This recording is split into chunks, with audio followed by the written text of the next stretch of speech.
ஓம் நமோ நாராயணா. உங்கள் activation astrologer KR Govindaraj பேசுகிறேன். ராகு கேது பயிற்சி டிசம்பர் 5, 2026. ராகு கேது பயிற்சி துலாம் ராசிக்கு எப்படி இருக்கும்? துலாம் ராசிக்கு ராகு நாளில் 10 கேது. இந்த கிரகங்கள் இப்படி இருக்கும்போது இந்த பெயர்ச்சி காலத்தில் எப்படி அவங்களுக்கு ஒரு மாற்றங்கள் வரும் அப்படிங்கிறது பார்க்குறாங்க. சார், தொடர்ந்து இந்த ராகு கேது பயிற்சி 18 மாதத்துக்கு ஒருக்க வந்துக்கிட்டு தான் இருக்குது. அதே மாதிரி 1 வருஷத்துக்கு ஒருக்க குரு பயிற்சி வந்துக்கிட்டு தான் இருக்குது. அதே மாதிரி 2.5 வருஷத்துக்கு ஒருக்க சனி பயிற்சி வந்துக்கிட்டு தான் இருக்குது. அதை நம்ம தொடர்ந்து பார்த்துக்கிட்டு தான் இருக்கோம். இதில் ஒரு சில ராசிக்காரங்களுக்கு இதே துலாம் ராசிக்காரங்களுக்கு நடக்கிறவங்களுக்கும் இருக்குது. நடக்கலைன்னு எதுவும் சொல்லவே முடியாது. நடக்கிறவங்களுக்கு நடந்துக்கிட்டு தான் இருக்குது. கிடைக்கிறவங்களுக்கும் கிடைச்சிக்கிட்டு தான் இருக்குது. இந்த தோஷ கிரகங்கள் என்ன ஒரு மாற்றத்தை ஏற்படுத்திடும் அப்படின்னு பார்த்தீங்கன்னா, நமக்கு தோஷம் நிறைய இருக்குங்கும்போது நம்ம பெயர்ச்சி காலத்துலையும் சரி, நம்ம ஜனன ஜாதகத்துலையும் சரி நமக்கு மாற்றத்தை கொடுக்காது. ஃபஸ்ட்டு நீங்கள் அதை தெரிஞ்சுக்குங்க. அப்போ மாற்றம் நமக்கு கொடுக்கணும் அப்படின்னா நம்ம பிறப்பு ஜாதகத்தில் மேஷம், ரிஷபம், கடகம், கன்னியில் ராகு இருக்கான்னு பாருங்கள். அப்படி இருக்கும்போது இந்த பயிற்சி காலங்கள் நல்ல அமைப்பை கொடுத்துரும். சார், தோஷங்கிறது எப்படி, இது எதை எப்படி வச்சு நம்ம அதை கண்டுபிடிக்கிறது, எந்த மாதிரி ஒரு இதை தெரிஞ்சுக்கிறது அப்படின்னா, தோஷம் இருக்கங்காட்டி தான் அது தோஷம்னே சொல்கிறோம். ராகு கேதுங்கிறது தோஷங்கிறதே நம்ம சொல்கிறோம். இல்லை, தோஷம் இல்லைன்னா அந்த இதை சொல்லவே மாட்டோம். இப்போ இந்த கிரக தோஷங்கள் எந்த அளவுக்கு மனுஷனை பாதிக்குது, அது எந்த அளவுக்கு நமக்கு ஒரு டிஸ்டர்பன்ஸ் பண்ணுது அப்படிங்கிறத நம்ம தெரிஞ்சுக்கணும். இந்த தோஷம் உள்ளவங்களுக்கு அவ்வளோ சீக்கிரம் திருமணம் நடக்கிறது இல்லை. அப்படியே திருமணம் நடந்தாலும் குழந்தை கிடைக்கிறது இல்லை. அப்படியே நடந்தாலும் அந்த கிரக தோஷத்தினால அந்த வரக்கூடிய குழந்தைகளுக்கும் தோஷத்தினால வாழ்க்கையில் முன்னேற்றம் இல்லை. இப்படி தொடர்ந்து அப்படியே இருந்து கொஞ்சம் வருஷம் நம்ம குடும்பம் நடத்தினாலும் கடைசியில் பிரிவில் போய் விட்டுருது. ஒன்று வம்பு வழக்கு உருவாக்கி, இல்லை கோர்ட்டு கேஸு, இந்த மாதிரி இடத்துல கொண்டு நம்ம விட்டு நம்ம குடும்பம் பிரிஞ்சு நம்ம கோர்ட்டு கேஸுமாவே நடக்க வேண்டியதாக இருக்குது. இல்லை மன ரீதியாக விட்டு பிரிஞ்சு இருக்க வேண்டியதாக இருக்குது. இதெல்லாம் நம்ம தனிமையை விரும்ப வேண்டியதாக இருக்குது. இப்போ தனிமையை விரும்பி நடக்க வேண்டியதாக இருக்குது. கெட்ட பழக்கங்களுக்கு அடிமையாக வேண்டியதாக இருக்குது.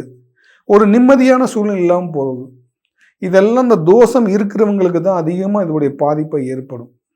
தோஷம் இல்லைங்கும் போது இந்த கிரகங்கள்னால நமக்கு பாதிப்பு வரும். தோஷம் எப்படி சார் வருது அப்படின்னா, இந்த ராகுக்கு ஏதோ தோஷம் எப்படி வருது அப்படின்னா, ராகுங்கிறது பாம்பு, சர்ப்பம், இது ஒன்று தான். அந்த பாம்பை நம்ம நேரடியாக போய் அடிச்சு கொள்றது கிடையாது. நம்ம வண்டி வாங்கினும் போது வண்டி வாங்கும்போது குறுக்க வரும்போது அடிபட்டு இறந்துருது. நம்ம விவசாய பூமியில் மலை பிரதேசங்கள்லாம் வரும்போது குறுக்க போகும்போது பார்த்தோன்னே அடிபட்டு இறந்துருது. நம்ம சப்போஸ் நம்ம வீடுகளில் இருக்கும்போது வீட்டுக்குள்ளே வரும்போது நம்மளை தான் கடிக்க வருதுன்னு சொல்லி நம்ம எடுத்து நம்ம பாதுகாப்புக்காக இறந்துருது. இதன் மூலியமாக தான் ஒரு தோஷம் வருதுங்கிறத நீங்கள் ஃபஸ்ட்டு தெரிஞ்சுக்குங்க. ராகு கேது தோஷங்கிறது இதன் மூலியமாக தான் வருது. அப்படி இந்த தோஷங்கள் அதிகமாக இருக்கிறனால தான் நீங்கள் ஒவ்வொரு இப்போ நாகர்கோவில் போய் பாருங்கள், 2வது திருநாகேஸ்வரம் போய் பாருங்கள், கீழ்பெரும்பள்ளம் போய் பாருங்கள், அங்கே எல்லாம் நாக பிரதிஷ்டை பண்ணி எல்லா பக்கமும் வச்சுருப்பாங்க. அப்போ அந்த தோஷம் விலகணும் அப்படிங்கிறதுக்காக நாகருக்கு தனியாக பிரதிஷ்டை பண்ணி வச்சு அதுக்கு அபிஷேகம் பண்ணி அர்ச்சனை பண்ணி ஒரு பூஜை பண்ணி வைப்பாங்க. அப்போ அந்த தோஷம் விலகும். இன்னொன்று, பாம்பு புற்றுகளுக்கு போய் பால் ஊற்றுவாங்க. அப்படி பால் ஊற்றும் போது அதுக்குண்டான தோஷம் விலகும்.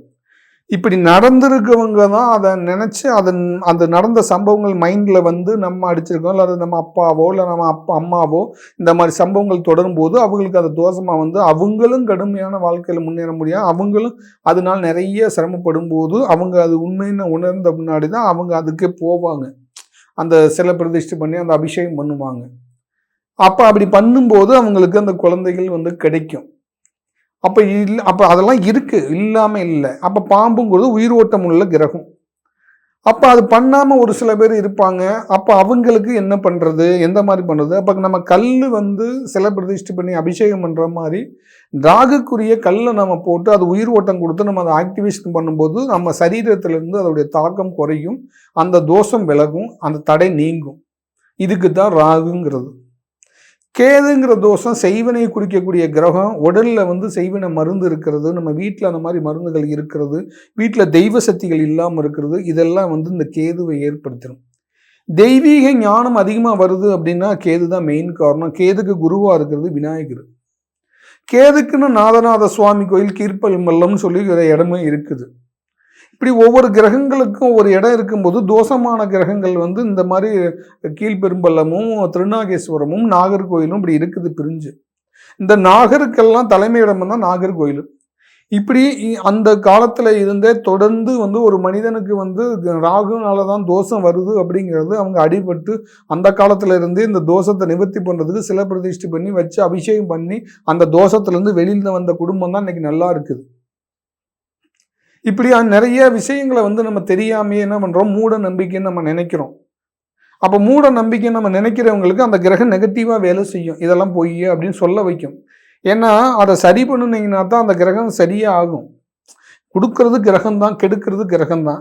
சரி பண்ண உடனே அந்த கிரகம் கொடுக்கும். அதுதான் அந்த தோஷம் விலகிறது. அதுக்காக தான் அந்த பரிகாரம் பண்ணுறது, அதுக்காக தான் சில பிரதிஷ்டை பண்ணுறது, அதுக்காக தான் நவரத்ன கல் போடுறது. அந்த கல்லே உயிரோட்டமாக இருக்குதான்னு பார்த்து அதை ஆக்டிவேஷன் பண்ணுறது அதனால தான். அப்போ உயிரோட்டம் இல்லாத கல்லை போட்டுட்டு நம்ம கல் போட்டிருக்கேன்னு எனக்கு நடக்கலைங்கும் போது அதே அந்த கிரகம் உனக்கு வழி விடலைன்னு அர்த்தம். ஏன்னா கெடுக்கிறதும் அதுதான், கொடுக்கறதும் அதுதான். கோடீஸ்வரர் யோகம் கொடுக்கறது கேது கிரகம், ராஜ யோகம் கொடுக்கறது ராகு கிரகம். இந்த கிரகங்கள்லாம் வந்து நமக்கு பலமாக இருக்கணும். இது தோஷமாக இருக்கும்போது தான் நான் சொன்ன மாதிரி இன்னல்கள்லாம் தொடர்ந்து இருந்துக்கிட்டே இருக்கும் குடும்பத்தில். நான் வெளிநாடு கூட போய் சம்பாரிச்சுட்டு ஆனால் நிம்மதி இல்லாமல் இருக்கிறேன் அப்படின்னா காரணம் இதுதான். எங்கே போனாலும் மன ரீதியாகவும் கிரகங்களுடைய தாக்கம் இருக்கிறது நிம்மதியாக இருக்க முடியாது. எப்படி அதோடைய இது உருவாகுது அப்படின்னா கிரகங்களுக்கு ஒரு காலகட்டங்கள் இருக்குது. அதுக்காக தான் அந்த ராகு கேதுக்கு வந்து யமகண்டம், ராகு காலம் யமகண்டம்னு சொல்லி ராகு கேதுக்கு மட்டும்தான் இருக்குது, மற்ற கிரகங்களுக்கு இல்லை. மற்ற கிரகம் 7 கிரகங்களுக்கு ஓரை மட்டும்தான் இருக்குது. ஆனால் இது யமகண்டம்லாம் கிடையாது. அந்த ஓரையிலையும் ஏதோ ஒரு கிரகத்துடைய ஓரையில் தான் அந்த ராகு காலம் யமகண்டம்னே வரும். ஞாயிற்றுக்கிழமை 4 to 6 யமகண்டம் ராகு காலம். அந்த நேரத்தில் அந்த பூஜை பண்ணுவாங்க. நம்ம சில பிரதிஷ்டை பண்ணி அந்த நாகருடைய தாக்கம் குறையிறதுக்காக திருநாகேஸ்வரத்தில் 4 to 6 ராகு காலத்தில் அந்த பூஜை நடக்கும். சில பேர் அவ்வளோ தூரம் வர முடியாதனால சில பேர் அந்த ஏரியாவில் எந்த இடத்துல புற்று இருக்குதோ அங்கே கொண்டு போய் முட்டையும் பாலும் வைப்பாங்க. அப்படி வைக்கும்போது இந்த சர்ப்பத்துடைய தாக்கம் நம்ம உடம்புலையும் ஜாதகத்துல இருந்து விலகும். அப்போ அந்த உண்மை சம்பவங்கள் நடக்காமல் ஒருத்தங்களுக்கு அதோடைய தாக்கம் இருக்காது, ஜாதகத்தில் வந்து அந்த இன்டிமேட் காமிக்காது. அப்போ நம்ம சரியானபடி நம்ம ஜாதகத்தில் வந்து அந்த தோஷமோ ஜாதகத்தில் அந்த தடையோ நமக்கு இருக்குதாங்கிறது வந்து நம்ம செக் பண்ண முடியும். கிரகங்கள் தோஷம் அதிகமாக இருந்தால் நம்ம ஜாதகத்தை பார்க்குறவங்களே கண்ணை மறைச்சிரும். எப்படிப்பட்ட ஆளாக இருந்தாலும் கண்ணை மறைச்சிரும். ஏன்னா அவருக்கு அந்த தோஷம் விலகக்கூடாதுங்கிற ஒரு பிராப்தம் இருக்கும். ஒரு சில பேரும் வந்து அவங்களையே வந்து சோதிப்பாங்க, இது உண்மையா பொய்யா அப்படின்னு. அப்போ அந்த செகண்ட்லேருந்து அந்த கிரகம் அவனை விட்டு விலகிரும். சோதனை அப்படிங்கிறது வரும்போது சாதனை ஆகிறதுக்கு கிரகங்கள் கொடுக்கும். நம்ம அந்த கிரகத்தவே நம்ம வந்து நம்பிக்கை இல்லைங்கும் போது அது நமக்கு பாதகமாக விளைவிக்கும். இதுதான் உண்மை. இதுதான் சாதகம் பாதகம் அப்படிங்கிறது. கிரகங்களுடைய சாதகம் வேணுமா பாதகம் வேணும் அப்படின்னா நமக்கு சாதகம் தான் வேணும். அப்போ சாதகம் பண்ணுறதுக்காக தான் நம்ம பூஜைகள்லாம் பண்ணுறது, பரிகாரங்கள்லாம் பண்ணுறோம். ஒரு மனிதன்கிட்ட ஒரு மனிதனுக்கு வந்து தோஷம் எப்படி வருது, எப்படி சாபம் வருது, எப்படி தோஷம் வருது அப்படிங்கிறத நீங்கள் ஈஸியாக தெரிஞ்சுக்கலாம். இப்போ ஒரு பீரியடில் வந்து கொரோனா வந்ததுக்கு 19-20 வந்து கொரோனா பீரியட் நம்ம பார்த்துருப்போம். அது எப்படி உருவாச்சு? ஒரு காற்று மூலியமாக ஒரு கொரோனா பரவி நம்ம வீட்டுக்குள்ளே நம்ம அம்மாவாக இருந்தாலும் அப்பாவாக இருந்தாலும் அண்ணன் தம்பியாக இருந்தாலும் யாரையும் நம்ம டச் பண்ணாமல் இருக்கணும். அவங்கள நம்ம டச் பண்ணால் நமக்கு அவங்களுடைய தொற்று நோய் நம்ம உடம்புல பரணுன்னு ஒருத்தருக்கு ஒருத்தர் டச் இல்லாமல் இருந்தோம். அது இப்போ ஞாபகம் வர்றதுக்காக நம்ம சொல்கிறோங்க. அதை அதே மாதிரி தான் ஒரு தோஷங்கிறது வந்து ஒருத்தவங்களுக்கு அம்மாவுக்கு அப்பாவுக்கு இருந்துச்சுன்னா அந்த பிள்ளைக்கு அந்த தோஷம் வந்துடும். அதே ஒரு யோகங்கிறது அம்மா அப்பாவுக்கு இருந்துச்சுன்னா அந்த பிள்ளைக்கு அந்த யோகம் வந்துடும். அதுக்காக தான் அந்த தோஷம் இருந்தால் அந்த தோஷத்தை நிவர்த்தி பண்ணிடணுங்கிறதுக்கு. அதனால தான் ராகுங்கிறது வந்து மேஷம் ரிஷபம் கடகம் கண்ணியில் இருந்துச்சுன்னா அந்த யோகங்கிறது. அப்போ நமக்கு அமையலைன்னா நம்ம குழந்தை மூலியமாக அந்த யோகம் வேலை செய்ய ஆரம்பிக்கும். அந்த ராகு கேது தோஷம் யோகமாக வேலை செய்ய ஆரம்பிக்கும். இதெல்லாம் உண்மை. அப்போ நம்ம பரிகாரங்கள் வந்து உண்மை. அந்த பரிகாரத்தை எப்படி பண்ணணுங்கிறதுல தான் முக்கியம். அது சரியாயிருச்சாங்கிறது செக் பண்ணி பார்க்குறது தான் முக்கியம். அப்போ இது எல்லாமே இருக்குது. அப்போ அது முறைப்பிரகாரம் நம்ம பண்ணும்போது தான், அதுக்கான வழிபாடுகள் பண்ணும்போது தான் நமக்கு அந்த கிரகங்கள் வந்து யோகமாக வேலை செய்யும். இப்போ நம்ம இந்த ஊர்லேருந்து வேற ஊர் குடிபெயர்றோம் இல்லைங்க, வெளிநாடு போகிறோம், வெளிமாநிலம் போகிறோம்லாம் மாறி மாறி ஒரு ஊர் போகிறோம்னா அதுதான் கிரக பயிற்சிகளும் 18 மாதத்துக்கு ஒருக்க மாறுறது. இப்போ நம்ம இங்கே இல்லை அங்கே போய் பொழைச்சிக்கிறோம் அப்படின்னு நம்ம சொல்கிறோம் இல்லைங்களா. இந்த ஊரில் இல்லை வேறு ஊர் போனால் நம்ம பொழைச்சிக்கலாம் இல்லைங்க, பொழைச்சிக்குவோம், நல்ல நிலைமைக்கு வரோம்ல. இந்த நாடு விட்டு வெளிநாடு போனவங்க எத்தனையோ பேர் வாழ்க்கையில் முன்னேறிருக்காங்க. வெளிநாடு போனவங்க வாழ்க்கையில் முன்னேறாமல் வந்தவங்களும் இருக்கிறாங்க. அப்போ அந்த மாற்றத்தை கொடுக்கறது இதே கிரகங்கள் தான். அப்போ நம்ம என்ன பார்க்கணும் அப்படின்னா, நம்மளுடைய ஜாதகத்தில் இந்த மாதிரி கிரகங்களுடைய தாக்கங்கள் தோஷம் வந்து அதிகமாக இருக்குதா, உண்மையிலே அந்த சம்பவங்கள் நடந்திருக்குதா, அப்படி நடந்திருந்தால் அதை எப்படி சரி பண்ணுறது அப்படிங்கிறதெல்லாம் நம்ம செக் பண்ணி பார்க்கும்போது நமக்கு தெரியும். அதுக்கான சரியான தீர்வு நம்ம கொடுக்க முடியும். அப்படி தீர்வு கொடுக்கும்போது அவங்களுக்கு அதுக்குண்டான அந்த தோஷம் விலகி அவங்களுக்கு திருமணம் நடக்கிறதா இருக்கட்டும், ஒரு தொழில் பண்ணுறதா இருக்கட்டும், எதாக இருந்தாலும் சக்ஸஸை கொடுக்கும். அதுக்காகத்தான் நம்ம ஒவ்வொரு ஜாதகத்திலையும் மெயினாக பார்க்கறது வந்து அந்த தோஷத்தின் தாக்கம் எந்த அளவுக்கு இருக்குது. கோச்சார ரீதியாக இருக்கக்கூடிய தோஷங்கிறது வந்து நார்மலாக வந்து நமக்கு நவகிரக கோயில்களுக்கு போய் அந்த கிரக கோயிலுக்கு போகும்போது சரியாயிரும். அந்த தாக்கம் இன்னும் தாக்கம் கடுமையாக இருக்கும்போது தான் நம்ம அதுக்குண்டான அடுத்த ஸ்டெப்புக்கு நம்ம போகிறோம். அப்படி போகும்போது தான் நமக்கு அதுக்குண்டான ஒரு சரியான ஒரு தீர்வு கிடைக்கிது.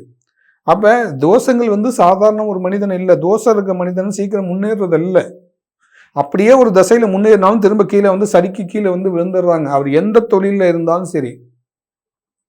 இதெல்லாம் கிரகங்கள் கொடுக்கும், கிரகங்கள் கெடுக்கும். அப்போ நம்ம கெடுக்கக்கூடிய கிரகத்தை கொடுன்னு சொல்லி நம்ம வணங்குறோம். அப்போ நம்ம நம்பிக்கையோடு வணங்கக்கூடிய ஒவ்வொரு கிரகமும் நமக்கு நன்மையை செய்யும். ஒரு மனிதனுடைய வாழ்க்கையில் முன்னுக்கு வரணும், வாழ்க்கையில் உயரணும் அப்படிங்கும்போது 9 நவகிரகங்களையும் 9 முறை நீங்கள் சுற்றி வந்தீங்கன்னா 9 கிரகத்தால் இருக்கக்கூடிய தோஷங்கள் விலகும். அதுக்கு கிரகங்கள் சப்போர்ட் பண்ணணும். இப்போ நம்ம சொல்லிடுவோம், எல்லாருமே அதை பண்ண முடியாது. பண்ணிட்டாங்கன்னா அவங்களுக்கு லக்கு, அது அதிர்ஷ்டம். ஒரு சில பேரை கும்பிடுவாங்க, நான் சொன்ன மாதிரி போயிட்டு வந்தால் எனக்கு எதுவும் நடக்கலைங்கிற வார்த்தை சொல்லும்போது அந்த கிரகம் உங்கள் மேலே நம்பிக்கை இல்லைன்னு வெளியில் போயிடும், அடுத்த செகண்ட் போயிடும். அதை நம்ம அதை இன்ஸ்ட்ருமெண்ட் வச்சே கண்டுபிடிச்சே காமிச்சிருவோம். அப்போ கிரகங்களை முழுமையாக நம்பணும், கிரக மாற்றங்களை உண்மையாக நம்பணும். அப்போ கிரகங்களுடைய தாக்கத்தை உண்மையாக நம்பணும். அப்போ நம்பி அந்த இந்த கிரகத்துக்கான வழிபாடுகளை முறையை நம்ம சரியாக பண்ணும்போது நமக்கான ஒரு வெற்றி வாய்ப்புகள் கண்டிப்பாக கிடைக்கும். வேலை தேடுறோமா, அந்த வேலைக்கு உண்டான வேலை கண்டிப்பாக கிடைக்கும். ஏஜ் ஆயிடுச்சா இன்னும் திருமணம் நடக்கலையா, திருமணம் கண்டிப்பாக நடக்கும். குழந்தை கிடைக்கலையா, குழந்தை கண்டிப்பாக கிடைக்கும்.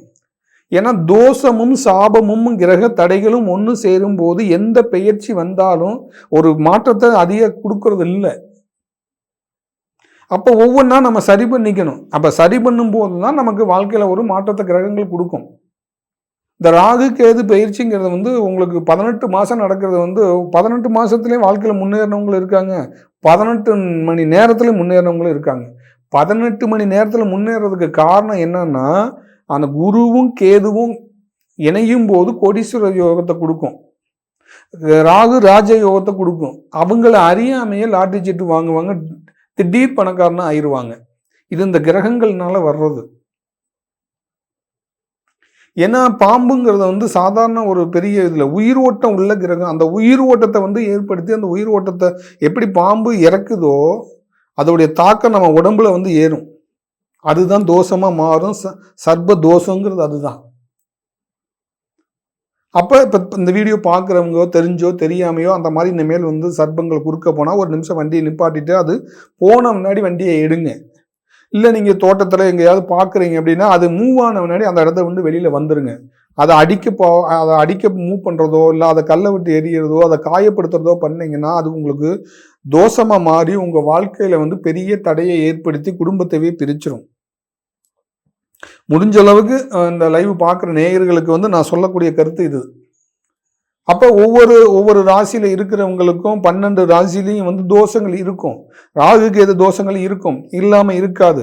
நார்மலாக அந்த தோஷங்கள்ங்கிற வந்து கிரக கோயில்களுக்கு போயிட்டு வந்தோம் அந்த தோஷம் வந்து உங்களுக்கு ரிலீவ் ஆயிரும். கடுமையாக இருக்கிறவங்களுக்கு தான் நான் சொன்ன மாதிரி மேற்கொண்ட விஷயங்கள்லாம் தொடர்ந்து அவங்களுக்கு தடை கஷ்டம் அப்படிங்கிறது வந்துக்கிட்டே இருக்கும்.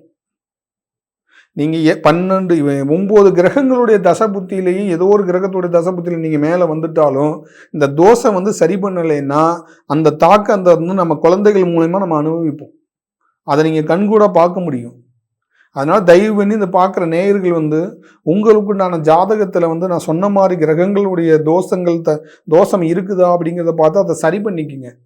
அப்படி உங்கள் மனசில் இவரை பார்த்தா தான் எனக்கு சரியாகும் அப்படின்னு மனசில் தோணுனா மட்டும் என் நம்பருக்கு கால் பண்ணி நீங்கள் ஜாதகம் பார்க்குறதுக்கு நேர்லேயும் வரலாம், இல்லை சப்போஸ் கன்சல்ட் ஆன்லைன்லேயும் பார்க்கலாம்.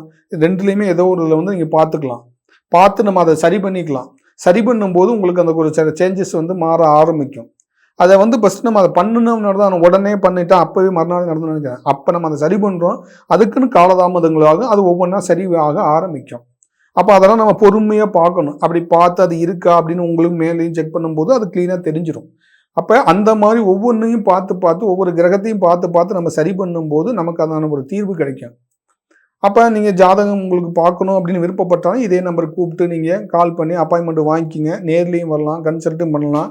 அதே மாதிரி நம்ம வீடியோ பாருங்க, பிடிச்சிருந்தா லைக் பண்ணுங்கள், ஷேர் பண்ணுங்கள்.